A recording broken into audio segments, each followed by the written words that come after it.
ಬಗ್ಗೆ ಛೀಮಾರಿ ಹಾಕಿ ನೀವು ದುರುದ್ದೇಶಪೂರಿತವಾಗಿ ರಾಜಕಾರಣ ಮಾಡ್ತಾ ಇದ್ದೀರಂತ ಹೇಳಿದ್ದು ಈ ದೇಶದ ಒಂದು ವ್ಯವಸ್ಥೆಗೆ ಹಿಡಿದಂಥ ಕೈಗನ್ನಡಿ. ಸಾಂವಿಧಾನಿಕ ಸಂಸ್ಥೆಗಳನ್ನು ದುರ್ಬಲಗೊಳಿಸುವುದು ಒಂದೇ, ಪ್ರಜಾಪ್ರಭುತ್ವದ ಕತ್ತನ ಹಿಸುಕುವುದು ಒಂದೇ. ಈ ದೇಶದಲ್ಲಿ ಪ್ರಜಾಪ್ರಭುತ್ವ ಇಲ್ಲ ಅಂತಂದ್ರೆ, ಸಾಂವಿಧಾನಿಕ ಸಂಸ್ಥೆಗಳ ಅವ್ರಿಗೆ ಸ್ವಾಯತ್ತತೆ ಸಿಗಲಿಲ್ಲ ಅಂತಂದ್ರೆ ಅತ್ಯಂತ ಕಷ್ಟದಾಯಕ ಪರಿಸ್ಥಿತಿಗೆ ಭಾರತ ಹೋಗುತ್ತೆ. ಇಲ್ಲಿ ಯಾರದೇ ವೈಭವೀಕರಣ ಮಾಡೋಕತ್ತಿಲ್ಲ, ಸಿದ್ದರಾಮಯ್ಯನವ್ರ ಬಗ್ಗೆ ಅಥವಾ ಮತ್ತೊಬ್ಬರ ಬಗ್ಗೆ ವೈಭವೀಕರಣ ಮಾಡೋಕತ್ತಿಲ್ಲ. ಆದರೆ ಒಂದು ಪ್ರತಿಪಕ್ಷವಾಗಿ ವಿರೋಧ ಪಕ್ಷವಾಗಿ ಬಿಜೆಪಿ ಬರೀ ನಿರಾಧಾರ ಆರೋಪಗಳನ್ನು ಯಾಕೆ ಮಾಡಕತ್ತೈತಿ? ಯಾಕೆ ಹಿಂದುಳಿದವರ ಬಗ್ಗೆ ಅವರಿಗೆ ಈ ರೀತಿ ಪೂರ್ವಾಗ್ರಹ ಅನ್ನೋದನ್ನು ನಾವು ಪ್ರಶ್ನೆ ಮಾಡಬೇಕಾಗಿದೆ. ಸಾಕಷ್ಟು ಉದಾಹರಣೆಗಳನ್ನು ನಾವು ನೋಡ್ಬೋದು. ಈಗ ಕೆಲವೊಂದು ಧಾರ್ಮಿಕ ವಿಷಯಗಳಿಗೆ ಬರೋಣ. ನಾನು ಸ್ವಲ್ಪ ಹಿಂದಕ್ಕೆ ಹೋಗ್ತೀನಿ, ತಮಗೆಲ್ಲ ಮಾಧ್ಯಮ ಮಿತ್ರರಿಗೆ ಅದರ ಒಂದು ವಿಷಯ ಗಮನಕ್ಕೆ ಐತಿ ಅಂತ ನಾನು ತಿಳ್ಕೊಂಡಿದ್ದೀನಿ. ಕಳೆದ ಬಾರಿ ಎಲೆಕ್ಷನ್ದಲ್ಲಿ, ಕಳೆದ ಬಾರಿ ಚುನಾವಣಾ ಹೊತ್ತಿನಲ್ಲಿ ಯಶಸ್ವಿಯಾಗಿ ಸರ್ಕಾರವನ್ನು ಮುನ್ನಡೆಸಿದ್ದಂಥ ಸಿದ್ದರಾಮಯ್ಯನವ್ರ ಮುಂದೆ ಒಂದು ಧಾರ್ಮಿಕ ಘಟನೆ, ಒಂದು ಅಂಶ ಮುನ್ನೆಲೆಗೆ ಬಂತು. ವೀರಶೈವ ಲಿಂಗಾಯತ ಅನ್ನುವಂಥ ಎರಡು ವಿಭಿನ್ನ ಸಿದ್ಧಾಂತಗಳಂತ ಸೈದ್ಧಾಂತಿಕ ವಿಷಯಗಳು, ಧಾರ್ಮಿಕ ಸೈದ್ಧಾಂತಿಕ ವಿಷಯಗಳು.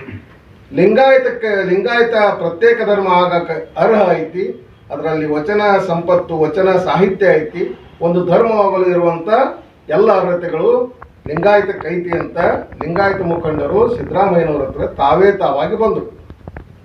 ತಾವಾಗಿ ಬಂದಾಗ ನೈಜ ಬಸವಣ್ಣನ ಅನುಯಾಯಿಯಾಗಿದ್ದಂಥ ಸಿದ್ದರಾಮಯ್ಯನವರು ಅವರ ಒಂದು ವಾದವನ್ನು ಒಪ್ಪಿದರು ಮತ್ತು ಲಿಂಗಾಯತ ಅನ್ನೋದು ಪ್ರತ್ಯೇಕ ಧರ್ಮ ಆಗಲಿಕ್ಕೆ ಅಡ್ಡಿ ಇಲ್ಲ ಅನ್ನುವಂಥ ಮಾತನ್ನು ಮಾಡಿ ಶಿಫಾರಸು ಮಾಡಿದರು.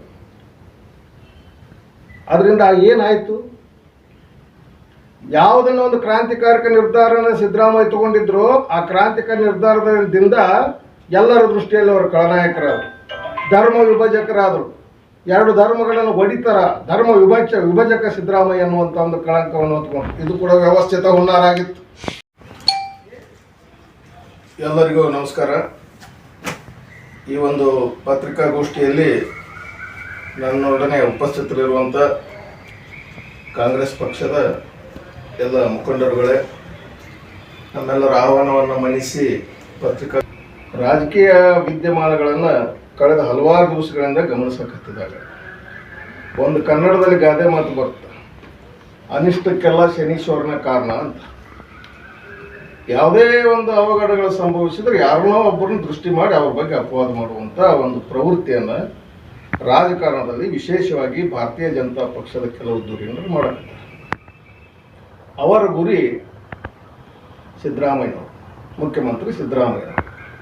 ಅವರನ್ನ ಗುರಿಯಾಗಿಸಿಟ್ಕೊಂಡು ಒಬ್ಬ ಹಿಂದುಳಿದ ವರ್ಗದ ನಾಯಕ ಮುಖ್ಯಮಂತ್ರಿಯಾಗಿ ಬಹುದಿನಗಳ ಕಾಲ ಇದ್ದದ್ದನ್ನು ಅರಗಿಸಿಕೊಳ್ಳಾರ್ದ ಕಪೋಲ ಕಲ್ಪಿತ ಅಪವಾದಗಳನ್ನು ಮಾಡಕತ್ತಾರೆ.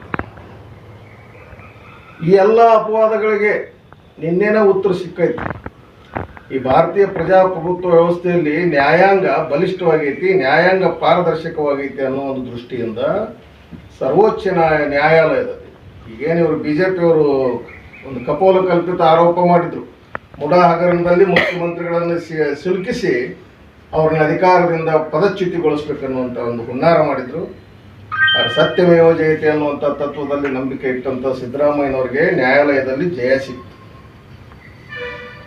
ರಾಜಕಾರಣದಲ್ಲಿ ಅತ್ಯಂತ ಪಾರದರ್ಶಕವಾಗಿದ್ದುಕೊಂಡು ಅವರ ಪತ್ನಿ ಯಾರು ಅಂತ ಸಹಿತ ಸಾರ್ವಜನಿಕವಾಗಿ ಅವರೆಂದೂ ಬಂದಿದ್ದಲ್ಲ ಅವರ ಪತ್ನಿಯವರು, ಅಂಥವ್ರನ್ನ ಕೂಡ ರಾಜಕೀಯವಾಗಿ ಬೀದಿಗೆ ತಂದು ನಿಲ್ಲಿಸಿದರು ಬಿಜೆಪಿಯವರು. ನಿರಾಧಾರ ಆರೋಪ. ಆ ನಿರಾಧಾರ ಆರೋಪಗಳಿಗೆ ನಿನ್ನೆ ಉತ್ತರ ಸಿಕ್ತು. ಈ ದೇಶದಲ್ಲಿ ನ್ಯಾಯ ಸತ್ತಿಲ್ಲ ಅನ್ನುವಂಥ ಒಂದು ಉದಾಹರಣೆ ನಿನ್ನೆ ಸಿಕ್ಕಿದೆ. ನ್ಯಾಯಮೂರ್ತಿ, ಸರ್ವೋಚ್ಚ ನ್ಯಾಯಾಲಯದ ಮುಖ್ಯ ನ್ಯಾಯಮೂರ್ತಿ BR ಗವಾಯಿ ಅವರು ಹಾಗೂ ಇನ್ನೋರ್ವ ನ್ಯಾಯಮೂರ್ತಿಗಳ ದ್ವಿಸದಸ್ಯ ಪೀಠ ಬರೀ ಸಿದ್ದರಾಮಯ್ಯ ಮತ್ತು ಭೈರತಿ ಸುರೇಶ್ ಮತ್ತು ಸಿದ್ದರಾಮಯ್ಯನವರ ಧರ್ಮಪತ್ನಿ ನಿರಪರಾಧಿಗಳಂತಷ್ಟೇ ಹೇಳಿಲ್ಲದು. ಮತ್ತೊಂದು ಮಾತನ್ನು ಮಿತ್ರರು ಗಮನಿಸಬೇಕು. ಸಾಂವಿಧಾನಿಕ ಸಂಸ್ಥೆಗಳಾದಂಥ ED, CBI ಮತ್ತು IT ನೇರವಾಗಿ ಪ್ರಶ್ನೆ ಮಾಡಿತು ಸರ್ವೋಚ್ಚ ನ್ಯಾಯಾಲಯ. ಮತದಾರರ ಮಧ್ಯದಲ್ಲಿ ಮಾತ್ರ ರಾಜಕಾರಣ ಇರಲಿ, ಸ್ವಾಯತ್ತ ಸಂಸ್ಥೆಗಳು ನೀವು ಸಾಂವಿಧಾನಿಕ ಸಂಸ್ಥೆಗಳಲ್ಲಿ ರಾಜಕಾರಣ ನುಸುಳಬಾರ್ದು ಅನ್ನುವಂಥ ಉದ್ದೇಶದಿಂದ EDಗೆ ಛೀಮಾರಿ ಹಾಕಿದೆ. ಅಂಥ ಹೊತ್ತಿನಲ್ಲಿ ಆ ಆರೋಪ ಮಾಡುವಾಗ ಮತ್ತೊಂದು ತಪ್ಪಿದ್ರು ಬೆಲ್ಲದವರು. ತಮ್ಮ ಬೆಂಬಲಿಗರು, ಅದರಲ್ಲೂ ಮುಸ್ಲಿಂ ಯುವಕರು ಅಂತ ಹೇಳ್ತಾರೆ. ಇವ್ರ ಉದ್ದೇಶ ಏನು? ಬೆಲ್ಲದವ್ರ ಉದ್ದೇಶ ಏನೈತಿ? ಪಂಚಮಸಾಲಿ ಸಮುದಾಯಕ್ಕೆ ಮೀಸಲಾತಿ ಕೊಡಿಸುವಂಥ ಉದ್ದೇಶ ಅಷ್ಟೇ ಇಟ್ಕೋಬೇಕು ಬೆಲ್ಲದವರು. ಕೋಮು ಸಾಮರಸ್ಯ, ಪಂಚಮಸಾಲಿ ಹೋರಾಟದಲ್ಲಿ ರಾಜಕೀಯ ತಂದು ಕೋಮು ಸಾಮರಸ್ಯವನ್ನು ಹದಗೆಡಿಸುವಂಥ ಪ್ರಯತ್ನವನ್ನು ಬೆಲ್ಲದವ್ರು ಮಾಡಬಾರ್ದು. ಏನದು ಮುಸ್ಲಿಂ ಯುವಕರು ಅಂದ್ರೆ? ಏನು ಇವ್ರು ಕಣ್ಣಾರೆ ನೋಡ್ಯಾರ? ಅಥವಾ CCTV ಏನು ರಿಪೇರ್ ಮಾಡಕ್ಕೆ ಮುಸ್ಲಿಮರು ಯಾರು ಹೋಗಬಾರ್ದ? ಯಾಕಂದ್ರೆ ಹಿನ್ನೆಲೆನೇ ಅಂತದೈತಿ BJP ಅವ್ರದ್ದು. ಮುಸ್ಲಿಮರು ಕಲ್ಲಂಗಡಿ ಮಾರಬಾರ್ದು, ಮುಸ್ಲಿಮರು ದೇವಸ್ಥಾನದ ಮುಂದೆ ವ್ಯಾಪಾರ ಮಾಡಬಾರ್ದು. ಅವ್ರಿಗೆ ದೇಶದ ಪ್ರಜೆಗಳಲ್ಲ ಅವ್ರ ದೃಷ್ಟಿಯೊಳಗೆ. ಅಂಥ ಹೊತ್ತಿನಲ್ಲಿ ಒಂದು ಜವಾಬ್ದಾರಿ ಸ್ಥಾನದಲ್ಲಿರುವಂಥ ಬೆಲ್ಲದವರು ಮುಸ್ಲಿಂ ಯುವಕರಿಂದ ವಿಷ ಪ್ರದರ್ಶನ ಪ್ರಯತ್ನ ಮಾಡಿದ್ರು ಅಂತ ಆರೋಪ ಮಾಡ್ತಾರಲ್ಲ, ಅದ್ರ ಜೊತೆ ಮತ್ತೇನಂತಾರ? ಸಮಾಜದ ಶ್ರೀಗಳಿಗೆ ವಿಷಪ್ರಾಶನ ಮಾಡಿಸುವ ಮೂಲಕ ಪಂಚಮಸಾಲಿ ಹೋರಾಟಕ್ಕೆ ಹಿನ್ನಡೆ ಮಾಡುವುದು ಸರ್ಕಾರ ಹಾಗೂ ಮುಖ್ಯಮಂತ್ರಿಗಳ ಇರಾದೆ ಇದೆ ಅಂತ ಹೇಳ್ತಾರೆ. ಪತ್ರಿಕೆಗಳಲ್ಲಿ ನೋಡ್ರಿ, ನಾವು ನಿರಾಧಾರ ಆರೋಪ ಮಾಡೋಕ್ಕಾಗ್ತಿಲ್ಲ. ಇದ್ರ ಉದ್ದೇಶ ಏನು? ಏನು ಸಿದ್ದರಾಮಯ್ಯನವ್ರನ್ನ ಒಂದು ಸಮಾಜದ ವಿರುದ್ಧ ಎತ್ತಿ ಕಟ್ಟದ? ಕಿತ್ತೂರು ಚೆನ್ನಮ್ಮ, ಸಂಗೊಳ್ಳಿ ರಾಯಣ್ಣನ ಬಾಂಧವ್ಯವಿರುವಂಥ ಸಮಾಜ, ದೇಶದ್ರೋಹದ ಸಮಾಜಗಳಲ್ಲ. ಸಿದ್ದರಾಮಯ್ಯನವರು ಹಾಲುಮತ ಸಮುದಾಯಕ್ಕೆ ಸೇರಿದವರಿದ್ರು ಕೂಡ ಎಲ್ಲರಿಗೂ ಬೇಕಾದವರು. ಪಂಚಮಸಾಲಿ ಸಮಾಜ ಚೆನ್ನಮ್ಮನ ಪ್ರತೀಕವಾದರೆ ಹಾಲುಮತ ಸಮಾಜ ಸಂಗೊಳ್ಳಿ ರಾಯಣ್ಣನ ಪ್ರತೀಕ. ತಾಯಿ ಮಕ್ಕಳ ಬಾಂಧವ್ಯ. ಈ ಬಾಂಧವ್ಯಕ್ಕೆ ಹುಳಿ ಹಿಂಡು ಪ್ರಯತ್ನ ಅಲ್ಲಿ ಧಾರವಾಡ ಹುಬ್ಳಿ ಒಳಗೆ ಮಾಡಿಕೊಡ್ರಿ. ಯಾಕಂದ್ರೆ ಧಾರವಾಡ ಹುಬ್ಳಿ ಎಲ್ಲ ಕೋಮು ಸೌಹಾರ್ದಿದ್ದಂಥ ಸಿದ್ಧಾರೂಢರದು 3000 ಮಟ್ಟದ ಹಿನ್ನೆಲೆಯನ್ನು BJP ಅವ್ರು ನೀವೆಲ್ಲ ಹುಬ್ಬಳ್ಳಿ ಧಾರವಾಡ ಹದಿಗಡಿಸಿರಿ. ಆ ಹದಿಗಡಿಸೋ ಪ್ರಯತ್ನ ನಮ್ಮ ಹುಡುಗನ ಮತಕ್ಷೇತ್ರದಲ್ಲಿ ಮಾಡೋಕ್ಕೆ ಬರಬಾರ್ದು ಬೆಲ್ಲದವರು. ನಾ ಬೆಲ್ಲದವ್ರಿಗೆ ನೇರವಾಗಿ ಹೇಳ್ತೀನಿ, ನಿಮ್ಮ ಪಂಚಮಸಾಲಿ ಹೋರಾಟದಲ್ಲಿ ನಿಮ್ಮ ವೈಯಕ್ತಿಕ ಭಿನ್ನಾಭಿಪ್ರಾಯಗಳು ಏನಿದ್ರು ಅದು ನಮಗೆ ಸಂಬಂಧಪಡದ ವಿಷಯ. ಮುಖ್ಯಮಂತ್ರಿಗಳನ್ನ, ಸರ್ಕಾರವನ್ನು ವಿನಾಕಾರಣ ಒಂದು ಬೇರೆ ಕೊಲೆಗಾರನ ಅನ್ನುವಂಥ ಒಂದು ಪಟ್ಟದಲ್ಲಿ ಕಟ್ಟಬೇಕು ಅನ್ನುವಂಥ ನಿಮ್ಮ ಈ ಕುತಂತ್ರ ಏನೈತಿ ಅದು ಫಲಿಸೋದಿಲ್ಲ. ಸಮಾಜಕ್ಕೆ ನ್ಯಾಯ ಕೊಡಿಸ್ತೀನಿ, ವಾಲ್ಮೀಕಿ ಸಮಾಜಕ್ಕೆ ನ್ಯಾಯ ಕೊಡಿಸ್ತೀನಿ. ಯಾರ ಆಲ್ಮತ ಸಮಾಜಕ್ಕೂ ಯತ್ನಾಳ್ ಅವರ ನಾಯಕತ್ವದ ಅವಶ್ಯಕತೆ ಇಲ್ಲ, ಏನಿಲ್ಲ. ಆಯಾ ಸಮುದಾಯದವರು, ಆಯಾ ಸಮುದಾಯದ ಸ್ವಾಮೀಜಿಗಳು, ನಾಯಕರು ಹೋರಾಡ್ತಾರೆ. ಯತ್ನಾಳ್ ಅವ್ರ ರಾಯಭಾರ ಏನು ನಮ್ಗೆ ಬೇಕಾಗಿಲ್ಲ.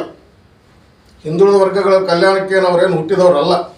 ಯಾವುದಾದ್ರೂ ತಮ್ಮ ಮತಗಳಿಕೆಗಾಗಿ ಏನೇನೋ ಮಾತಾಡಿದ್ರಲ್ಲಿ ಅರ್ಥ ಇಲ್ಲ. ಧರ್ಮ ವಿಭಜನೆಯ ಶಾಪ ಸಿದ್ದರಾಮಯ್ಯನವ್ರಿಗೆ ತಟ್ಟುತ್ತಾ ಅಂತ ಹೇಳಿದ್ರಿ.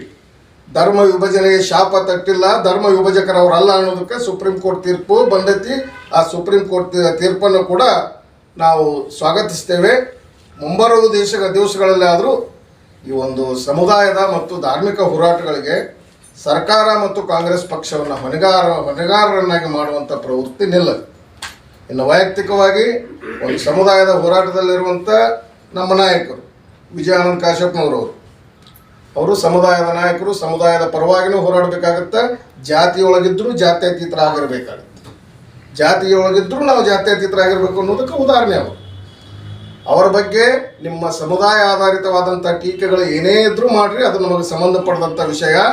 ಆದರೆ ವಿಜಯಾನಂದ ಕಾಶ್ಯಪ್ನವರ ಹೆಸರನ್ನು ಬಳಸಿಕೊಳ್ಳುವ ಮೂಲಕ ಸರ್ಕಾರ ಮತ್ತು ಸಿದ್ದರಾಮಯ್ಯನವರ ಹೆಸರನ್ನು ಅನವಶ್ಯಕವಾಗಿ ಎಳೆದು ತಂದು ವಿನಾಕಾರಣ ಆರೋಪ ಮಾಡಿದರೆ ಮುಂಬರುವ ದಿನಗಳಲ್ಲಿ ಎಲ್ಲ ಹಿಂದುಳಿದ ಶೋಷಿತ ಸಮುದಾಯಗಳು, ಅಲ್ಪಸಂಖ್ಯಾತ ಸಮುದಾಯ ಕೂಡ, ಯಾಕಂದರೆ ಮುಸ್ಲಿಮರ ವೈಯಕ್ತಿಕ ಯಾಕೆ ಟೀಕೆ ಅದು? ಆ ಮುಸ್ಲಿಮನ್ನು ಶಬ್ದದ ಬಗ್ಗೆ ಕ್ಷಮೆ ಕೇಳಬೇಕು ನೀವು. ಬಂದವ್ರಿಗೆಲ್ಲ ವರ್ಗಾವಣೆ ಪತ್ರ ಹಿಡ್ಕೊಂಡು ಅವ್ರ ಜಾತಿ ನೋಡಿ ಕೆಲಸ ಕೊಡೋಣ ನಾವು ನಮ್ಮ ಮನೆಗಳಿಗೆ ಬರುವಂಥವ್ರಿಗೆ. ಬೆಲ್ಲದವರ ನೀವು ನಿಮ್ಮ ಮಾತುಗಳಿಗೆ ಕ್ಷಮೆ ಕೇಳ್ಕೋಬೇಕು. ನಿಮ್ಮ ಹೋರಾಟದ ಏನು ಶಕ್ತಿ ಐತಿ ನೀವು ಮಾಡಿಕೊಡ್ರಿ. ನಿಮಗೆ 2A ಅಲ್ಲ ಬೇಕಾದ ಸಿಗಲಿ, ನಮಗೆ ಸಂತೋಷ ಐತಿ. ಅದನ್ನು ಬಿಟ್ಟು ನೀವು ಮತ್ತೊಮ್ಮೆ ವೈಯಕ್ತಿಕವಾಗಿ ಯಾರ್ಯಾವ್ದನ್ನು ಸಮುದಾಯ ಆಧಾರಿತವಾಗಿ ಟೀಕೆ ಮಾಡಿದ್ರೆ ನಾವು ಸುಮ್ಮನೆ ಇರುವುದಿಲ್ಲ. ನಿಮ್ಮ ಮತಕ್ಷೇತ್ರದಲ್ಲೂ ನಿಮ್ಮನ್ನು ಸೋಲಿಸುವಂಥ ಶಕ್ತಿ ಅಲ್ಪಸಂಖ್ಯಾತರಿಗೆ, ಹಿಂದುಳಿದ ವರ್ಗದವರಿಗೆ, ದಲಿತರಿಗೆ ಐತಿ. ಇವತ್ತು ಅಲ್ಪಸಂಖ್ಯಾತರಿಗೆ ಯಾವುದೇ ನೋವು ಟೀಕೆಗಳು ಬಂದ್ರೆ ದಲಿತರು ಮತ್ತು ಹಿಂದುಳಿದ ವರ್ಗದವರು ಸಮಾನವಾಗಿ ಟೀಕೆ ಮಾಡ್ತೀವಿ. ಅಹಿಂದ ವರ್ಗದ ಶಕ್ತಿ ಅನ್ನೋದನ್ನು ತೋರಿಸ್ಕೊಡ್ಬೇಕಾಗತ್ತೆ. ಬೆಲ್ಲದವರೇ, ನಿಮಗಿದು ಅಂತಿಮ ಎಚ್ಚರಿಕೆ ಅಂತ ಹೇಳ್ತಾ ಈ ಒಂದು ಪತ್ರಿಕಾಗೋಷ್ಠಿಗೆ ತಾವು ಬಂದು ಸಹಕಾರ ಕೊಟ್ಟಿದ್ದಕ್ಕೆ ತಮ್ಮೆಲ್ಲರಿಗೂ ವಂದಿಸಿ ನಾನು ಮಾತು ಮುಗಿಸ್ತಿದ್ದೆ.